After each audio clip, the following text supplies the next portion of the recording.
আসসালামু আলাইকুম, কি অবস্থা সবার? তো আজ চলে আসলাম কক্সে। এই যে দেখতে পাচ্ছেন, এই ছেলেটা সবাই চিনেন না? এদিকে আসো, ভালো করে দেখা তোমার, ওরা সবাই চিনেন। 50 টাকা একটা চুরি 50 টাকা আমি তো তোমার বলে লইছি। পুরো কান্দে নেন টাকা নেবো না টাকা নেবো না আমি তো বুঝি নাই আধা ঘন্টা ঘুরতেছিলাম না আধা ঘন্টা কিছুদিন আগে একটা ভিডিও ভাইরাল হয়েছে, অনেক পরিমাণ ভাইরাল হয়েছে। ও একটা পর্যটকের সাথে খারাপ ব্যবহার করছিল। আসলে ঘটনা কি ছিল সেদিন? কথা বলছে একদিন 150 টাকা আমার 5 দিন চলে দিচ্ছে 150 টাকা মানে একজন 150 টাকার কথা বলছে। 5 দিন চলে পাঁচজন, মানে একজন 150 টাকা করে আপ ডাউন। 5 জন চড়ছে, একজন 150 করে, 5 জনের কত আছে? হ্যাঁ, 150 করে হলে 5 জন কত আছে? 750। 750 টাকা। হলে আমার 150 টাকা দিচ্ছে। বেশি আছে আচ্ছা, তো তুমি 1000 টাকা চাইছিলে যে?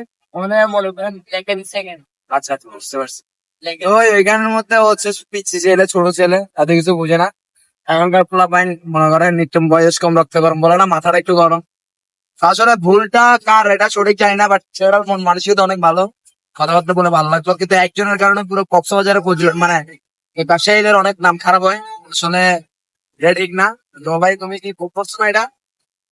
হ্যাঁ, তো এরকম মনে করো পর্যটকদের সাথে এরকম কারণ ব্যবহার করি না, বুঝছো? কারণ এরা আসে আমাদের এখানে ঘুরতে, আমরা যদি খারাপ ব্যবহার করি তাহলে মনে করো এগুলা আর আসবে না।